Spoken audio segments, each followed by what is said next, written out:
Hi, hello, welcome to LearnStroke IAS classes by Arjun. It's a wonderful morning, and you're listening to the Hindu News Analysis of December 7th, 2022, with news leads and explanations with Arjun R Shankar. Let's go to the important news leads of the day. The World Bank raises India's growth projection to 6.9%. So, this is a good thing. The first good news to start with, the World Bank has lifted its growth forecast for India to 6.9%, having downgraded to 6.5% in October. So it grew. Indian economy. It is said that even though there were inflationary pressures and tighter financial conditions, driven by a strong private consumption and investment, the Indian economy has grown so to 6.9%. So it also talks about the Indian economy has been remarkably resilient to deteriorating external environment and strong macroeconomic fundamentals. So this also talks about what is a jobless growth. It is a concept called a jobless growth. So you need to know what do you mean by a jobless growth. So this is nothing but a jobless growth is an economic phenomenon in which a macroeconomy grows without maintaining its level of employment. Or you should know that when the economy expands without creating new jobs, unemployment stays persistently high. So without when the economy expands and the new jobs are not created, the unemployment stays persistently high. So this is very important from the perspective of GS paper 3 economy. Know what you mean by jobless growth, and the growth rate has increased. So moving on to the next important news is curbing terror financing in Afghanistan holds the key to regional security. So GS paper 2 international relations. This talks about Germany relations, and it's not Germany. Sorry, it was talking about the Central Asia and the important aspect which is actually important in this. So the recently there was something called as the first India Central Asia meeting of National Security Advisors. So it's not Germany. So it's talking about the India Central Asia meeting. So this meeting was an outcome of India Central Asia virtual summit that happened, and it talks about various places like Kazakhstan, Kyrgyzstan, Tajikistan, Turkmenistan, Uzbekistan. So can we all these countries? Can we locate these countries? So this is actually an article in international relations, GS paper 2, but it is also important from the perspective of GS paper 1, geography. So can we locate all these countries? You can take a look at Kazakhstan. It's a big country and bordering Russia. It is also bordering. You can see areas of China, and you can see Kyrgyzstan, which is a small area, and you can see Uzbekistan and the small Tajikistan near bordering areas of Afghanistan. You can see where is Iran. You can also see where is Azerbaijan, Turkmenistan, and Uzbekistan, and also see on the left hand side the Caspian Sea. So locating these countries in the world map is also very important. So I think you will have an idea regarding all this. The next important article regarding was a kangaroo court put price and union of love. So this is an important question for GS paper 1 society, GS paper 2 governance laws, and even GS paper 4 ethics integrity aptitude paper for case study. You often see that Kha Panchayat or community courts give verdicts where a Dalit boy marries an upper caste girl or an upper caste girl marries a Dalit boy. There is always problem punishments given out. So in this, you should know that what do you mean by a kangaroo court? You should know that the kangaroo court is accordingly an unofficial court held by a group of people in order to try someone, especially without good evidence, as guilty of crime. So it's an unofficial court held by a group of people you must have seen in the movie. So this case also talks about a various thing. This is a case study question. When you see that, you get in your district there is a boy and a girl who actually engaged in a relationship, and the kangaroo court or a Kha Panchayat issue a punishment, and even the police of that region is subscribing or agreeing to the punishments given by the kangaroo court. So in this case, as a district collector or a district superintendent of police, how are you going to solve this problem? What are the things that you will take? Can also be a case study question. And US President Donald Trump once called January 6th committee as a kangaroo court inquiry. So these are very important in various aspects. So know about them. Next is the church signals truths regarding the Virinium stir. So you need to know Virinium project, Virinium pot issue has been in the news for a long time. So read it from the perspective of GS paper 1 society, GS paper 2 law, and even GS paper 3 ports and infrastructure. So you know that the church is a very important stakeholder in this news, and it also talks about Virinium. Why Virinium is a strategic deep sea port, and what do you mean by deep sea port? And you know about all this. So recently, the Latin Catholic Church has signaled a temporary truce in its agitation. So, a Virinium port project, you have to know more in this regard. Next is intense engagement. So this was the Germany that I was mentioning about, and it talks about India-German relationship, and you should know that India has set the stage for more bilateral relationship between Germany. It has signed agreements on mobility, migration, travel for students, researchers, investors, and it's also agreed to fund a big renewable energy project worth €1 billion.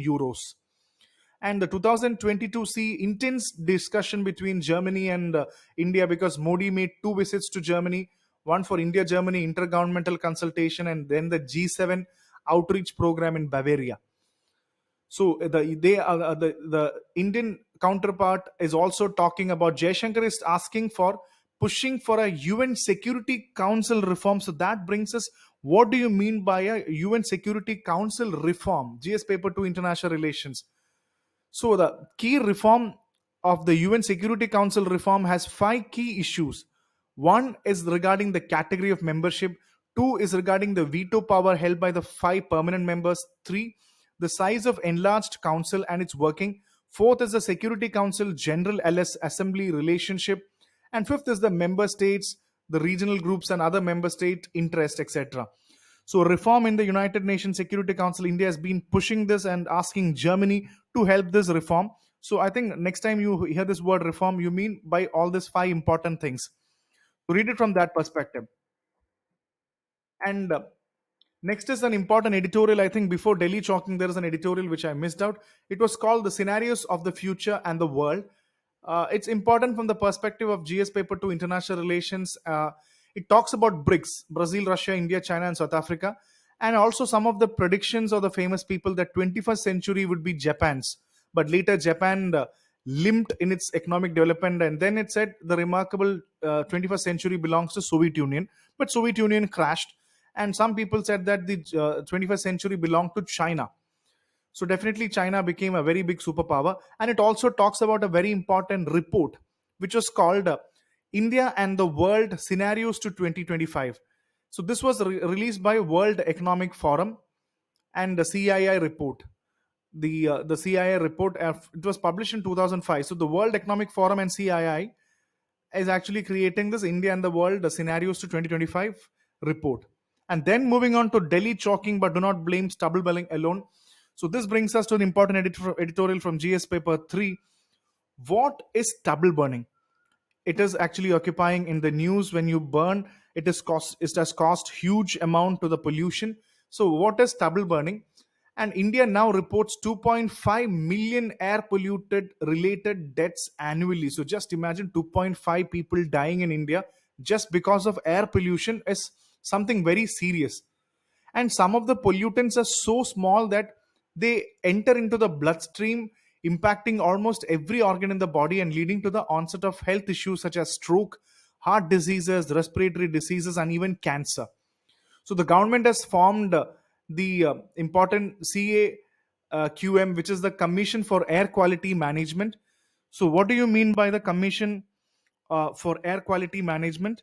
The Commission of Air Quality Management is a statutory body. It is a statutory body created by the government in August 21 to carry out the air quality management. So the air quality around Delhi NCR has been monitored and managed by multiple bodies before CAQM was established. So before CAQM, the air quality was controlled by the CPCB, or Central Pollution Control Board, the State Pollution Control Board, and the Environmental Pollution Prevention and Control Authority, or EPCA. So the CAQM has replaced the EPCA. So what is the role? So how is CAQM going to be a big important thing? We have to know about this. And then is it is even said that Delhi's air is very bad, even when stubble burning is not happening. So the burning of biomass in and around Delhi is also contributing a big time issue regarding this. And none of the public bodies or municipal bodies has responsibilities taking the responsibility to address a solution to the problem. Then it talks about what is a happy seeder.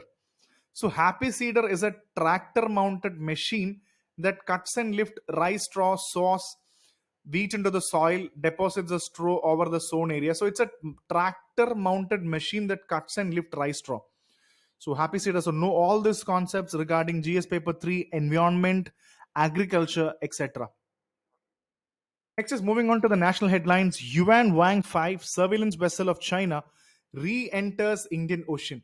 So recently, the vessel Yuan Wang 5 has re-entered the Indian Ocean in what coincide with a planned Indian long-range missile test on December 15.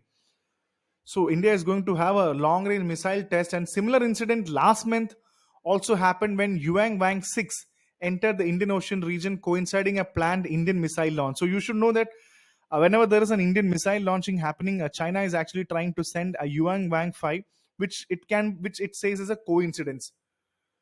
So Yuan 5 entered this. So nothing but India has issued a NOTAM. NOTAM means notice to airmen for a no-fly zone over the Bay of Bengal for a possible missile launch for a maximum distance of 5,400 kilometer. So given the range, most likely it is going to be the Agni 5 intermediate ballistic missile. So 5,400 kilometer, it is possibly be Agni. So it also talks about Sunda Strait. So where is Sunda Strait? And the Chinese presence has been increasing in the Indian Ocean since 2008 in the pretext of anti-piracy operation in the Gulf of Aden. It has been continuously increasing the Chinese presence, and the China has also set up a military base in Djibouti and several other dual-use ports in the Indian Ocean region in Sri Lanka, Myanmar, Pakistan, and other countries. So you should know in the map where is the Sunda Strait. You can see Indonesia between the Java in the Indian Ocean, Java and Sumatra islands. They have been separated by something called as a Sunda Strait. So Sunda Strait is actually located here. And where is Djibouti? You should know that there is Gulf of Aden, Red Sea. The Gulf of Aden and Red Sea, it is actually moving on between the small borders of Yemen and Saudi Arabia, Egypt, Sudan. So Djibouti, you have close related to Ethiopia, Somalia, Kenya, South Sudan, Sudan in the left side, Indian Ocean this side. So near Eritrea is also there. So near Djibouti, you should see the Gulf of Aden and Red Sea. There is a small V-shaped path which is formed in this map. So find out this map. This area, even though it is important from GS paper to international relations, this is also important regarding GS paper 1 world geography.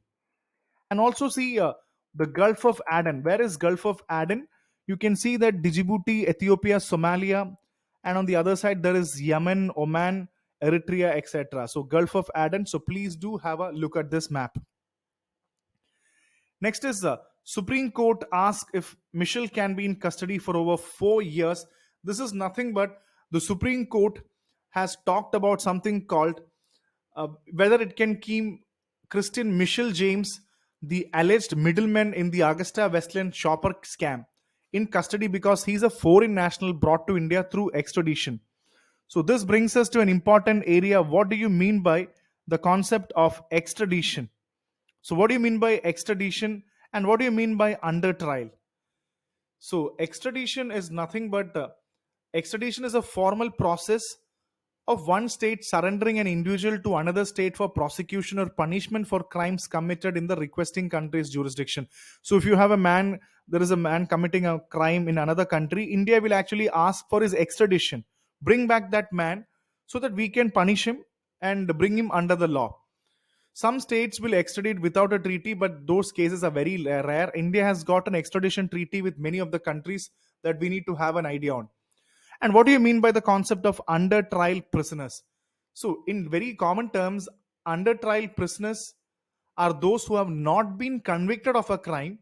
So, trial prisoners are those who are imprisoned during the investigation, inquiry, or trial of the crime for which they are arrested. Prisoners on trial are generally defendants who have been accused of not being bailed and denied bail. So they are not charged, but they are under inquiry. So know this article under GS paper 2, laws, governance, and legal system. Next is regarding the central note to Gujarat Bill allowing police to act without informing court. So this brings us an important article regarding GS paper 2, governance and legal systems, especially interpretation of law. This talks about article section 144 of the CRPC, Code of Criminal Procedure. Because a month before Gujarat went to polls, the center cleared a state law that empowers police officers to register case without informing the local court in writing against person who protest and agitate violating 144. So who are if somebody is actually violating 144, now the new law allows the police officers to register cases without even informing the judiciary or the courts. So what do you mean by section 144 is very popular, and it is nothing but section 144 um, empowers the police and district magistrate to issue orders in urgent cases of nuisance and apprehended danger. So you should know that the it was sent to Ministry of Home Affairs to examine if it was repugnant with any central law or deviated from the central government policy.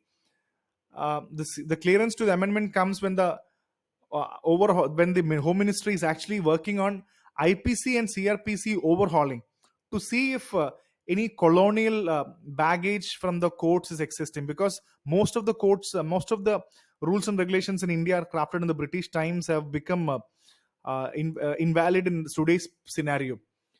So the bill also seeks to make any violation of prohibitory orders issued under section 144 CRPC as a cognizable offense under section 188 of the IPC. So the violation of prohibitory orders of 144 can even be a cognizable offense under the new bill. And so read about this from the perspective of governance and legal interpretation. Moving on, it's an important article regarding demonetization. It's just a small term, because Reserve Bank of India said that demonetization exercise was an integral part of nation building and it was a good thing. So do you agree with this statement? You need to know more about demonetization. Next is pendency of 5 crore cases, a matter of grave concern, says Kiran Rijiju, the Union Law Minister. This is a very serious question, and I'm giving you a mains question here. Why does pendency happen in the courts? What needs to be done to improve the justice delivery system? Critically analyze the statement from GS paper 2, governance and legal system. Because a very important component of actualizing the right to access to justice is ensuring that we have adequate judicial infrastructure, including physical and digital infrastructure and personal strength. So why do you think a pendency happened in the courts? How can we solve this? So one of this is having a physical and digital infrastructure. So this is very important regarding GS paper 2. A lot of cases are pending, so need or know why it is happening. 2 months after notifying new norms, waitlist for adoption shrink. So this brings us another important area of adoption rules. What is CARA, Central Adoption Resource Authority? What is Adoption Regulations 2022? And what is Carings, which is an online platform? So recently it is said that the pendency in the adoption of children has come down to 644 from 905 over the last 2 months since new adoption regulations have come. The rules of adoption for the Juvenile Justice Act were also notified. The new rules empower the district magistrate to issue adoption orders. So if there is an adoption order, the district magistrate is issuing that order. Earlier, the power was used by judiciary. So the power which was used by judiciary is now used by the district magistrate. And the sources said that many reforms are coming, including pre and post adoptive counseling by experts from NIMHANS. And Carings is an online platform which is made to the child. Carings means Child Adoption Resource Information and Guidance System. It is actually a platform for adoption. So, in accordance with the new rules, prospective adoptive parents can now opt for their home state or region, because this has been mandated that the child and the family adjust with each other belonging to the same culture. And this has also created that there is a lot of changes regarding the foster care, because previously children placed in foster care waited for 5 years, And now, according to the new regulations, if the child adjusts well, they can actually be adopted within 2 years. So, what is CARA? CARA is nothing but Central Adoption Resource Authority. It is a statutory body under the Ministry of Women and Child Development. It is a nodal body for the adoption of Indian children and is mandated to monitor and regulate in country, inter country adoption. So, very, very important regarding GS paper 2. Uh, Government scheme, government law, and also GS paper 1 Indian society and regarding adoption. It's a very delicate area. So moving on to the next is winter session loaded with 25 bills, GS paper 2 polity governance. So more than 25 bills including two financial bills is listed for 17-day winter session. The opposition parties have expressed concern about the time. See, effectively, there are only 56 hours available to debate these many important pieces of legislation. So it's going to be very difficult, which is a very normal task, very difficulty of the Indian Parliament. So this brings us to an important area. What it also discusses about what is 0 hour, what is question hour, and what are the different sessions of the Indian Parliament. And you see that in general, there are typically three important sessions, and the process of calling all members of the parliament to meet is called the summoning of the parliament. It is the president who summons the parliament. Your polity basics. In general, there are three sessions: the budget session between normally the February to May, the monsoon session July to September, and the winter session November to December. So know this from GS paper 2. Next is Congress to hold dharna on December 9 farmers issue. This has brought out that it has even said All India Kisan Congress will actually have an important demand, that is the minimum support price as a legal right. They're demanding that MSP or the minimum support price should be a legal right.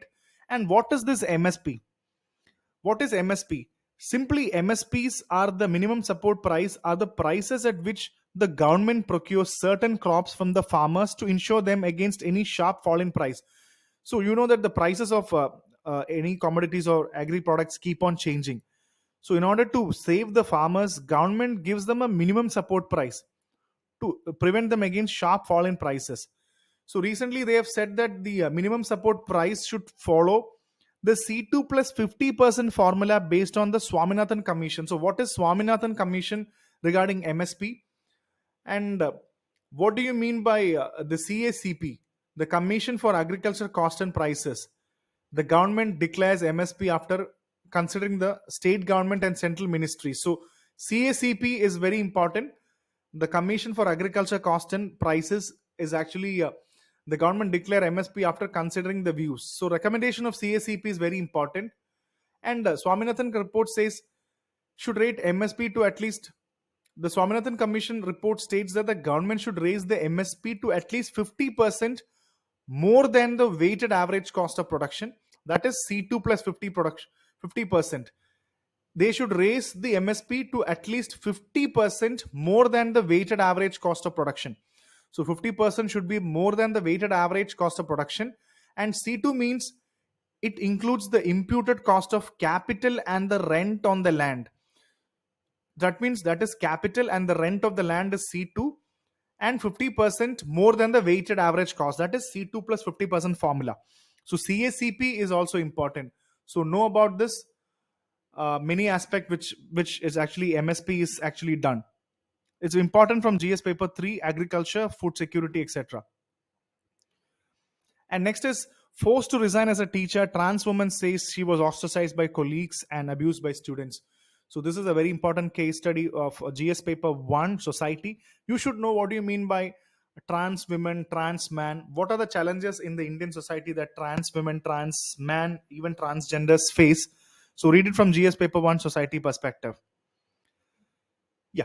Moving on, next is India holds discussion on security with Bangladesh. So that means India Bangladesh is actually discussing their border issues. So good bilateral relationship is being discussed between India Bangladesh relations. GS paper 2 international relations. Next is new labor codes to give free hands to employer.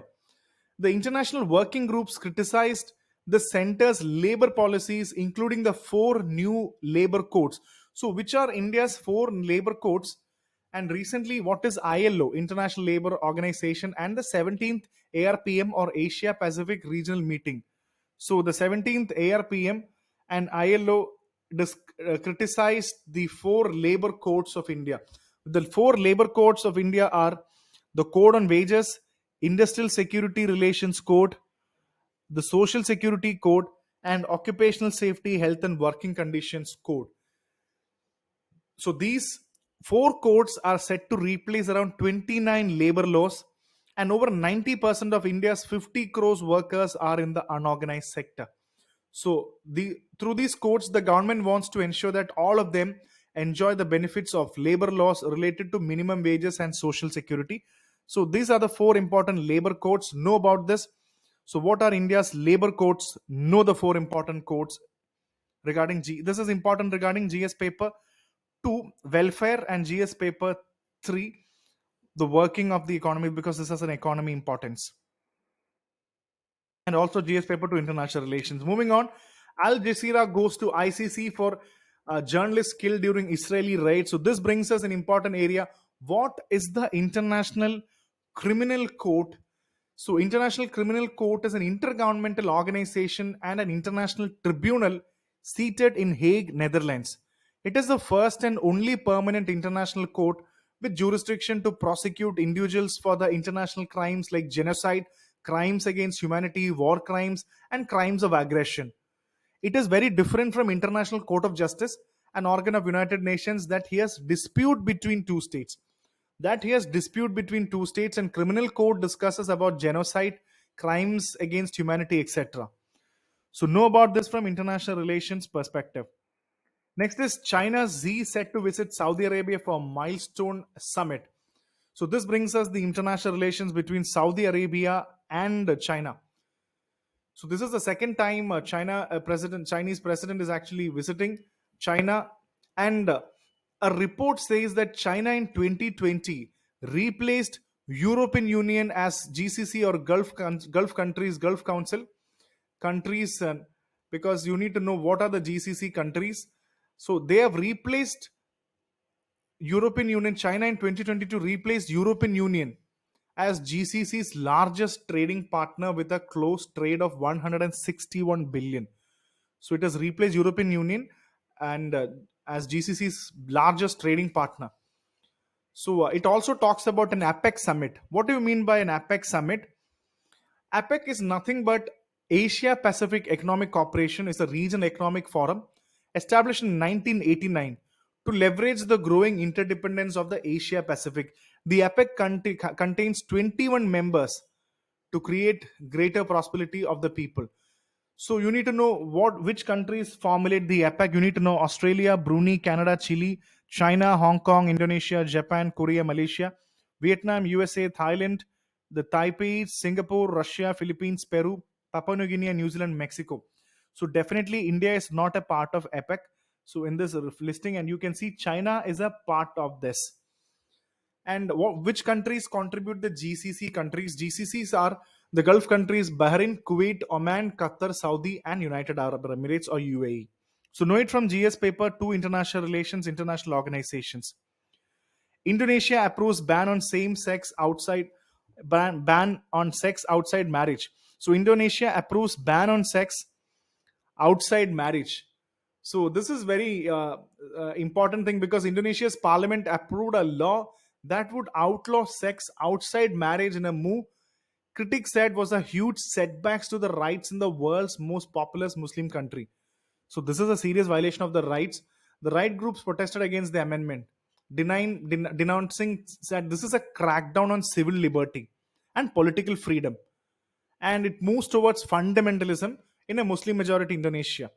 So read it from GS paper 2, international relations. Next is China reiterates its stand on no first nuclear policy. Because what is India's nuclear policy and what is India's nuclear policy and what is China's nuclear policy? The China strictly says that it is adhering to its policy of no first use of nuclear weapons anytime, under any circumstances. So the Pentagon recently released that China security that China is likely to have more than 1,500 nuclear warheads by 2035, and the China has not provided any clarity on how it is planning to use those 2,000 warheads. And What is India's nuclear policy? The nuclear doctrine of India is also based on three main pillars, like no first use, credible minimum deterrent, and civilian control or NCA. So this is India's nuclear doctrine: no first use, credible minimum deterrent, and civilian nuclear control. Credible minimum deterrent and civilian nuclear control. So this is India's nuclear policy. So China also has a very similar nuclear policy but has differences. And moving on to GS paper 3 economy, Fitch lowers India's growth forecast to 6.2. You can see that World Bank has recently increased, said that 6.9%, but Fitch says that, another agency says that the growth forecast can be 6.2%. And it also talks about an important area called uh, what is Monetary Policy Committee, GS paper 2. The Reserve Bank has raised rates since the start of tightening cycle. So India's 6.3 growth in second quarter, and the global growth is set to slip to 1.4%. So there are different growth rates. From Fitch is saying 6.3, and World Bank is saying that it is 6.9. So there are different things. So know about this. Next is half of Russian Urals crude oil set to come to India. This is regarding GS paper 2 international relations, GS paper 3 economy. Because Russia has exported to India at least 3.7 million tons of all seaborne Urals from the ports of Primorsk, the UST Luga, and the Novorossiysk. So, which, if you see the ports, which are the ports? The ports recently appeared in the news, like Primorsk, UST Luga, and the Novorossiysk. All these ports are actually in Russia. And the Russian Ural oil shipments to India accounted to more than 53%. So it's a huge, more than uh, half of Russian has oil has come to India. Now the DOT proposes not to monetize Bharat Net infrastructure. This again brings us GS paper 2, government scheme, and also GS paper 3, connectivity, etc. So this brings us that the DOT has proposed not to monetize rural broadband network built under Bharat Net. So this brings us, what is Bharat Net project and national monetization pipeline? So Bharat Net project is the world's largest rural broadband connectivity program using an optical fiber. It is implemented by Bharat Broadband Network Limited (BBNL), a special purpose vehicle created under the Telecom Ministry, and is carrying India's ambitious rural internet connectivity program. So BharatNet is a project envisioned by the government to uh, digitally connect all the Grama Panchayats and villages of India. So it's a rural broadband program. And national monetization pipeline, the Niti Aayog has developed this pipeline in consultation with Infrastructure Ministry under the asset monetization in 2021 budget. It aims to unlock value in brownfield projects by engaging the private sector. The revenue rights will be transferred to them, but ownership in projects and the funds generated will be used for infrastructure creation. So know about BharatNet project and what is national monetization pipeline, GS paper 3 economy. Next is fertilizer subsidy for 23 may rise to 2.3 to 2.5 lakh crore. So this brings us, what do you mean GS paper 3 economy and agriculture? What is a fertilizer subsidy? The government launched the fertilizer subsidy scheme to provide a subsidy amount to farmers to purchase fertilizers. It's very important. The central government came up with the scheme to help farmers by cutting the cost of fertilizer. So this will be a very good initiative for the farmers because fertilizer subsidy can really help them. So this is regarding fertilizer subsidy. So these were the important news leads that came in today's newspaper. So please do take a look, read about them, study, and have a great preparation. And subscribe to LearnStroke IAS classes channel by Arjun, and keep listening to such current affairs. So see you soon for the next analysis, and keep preparing well.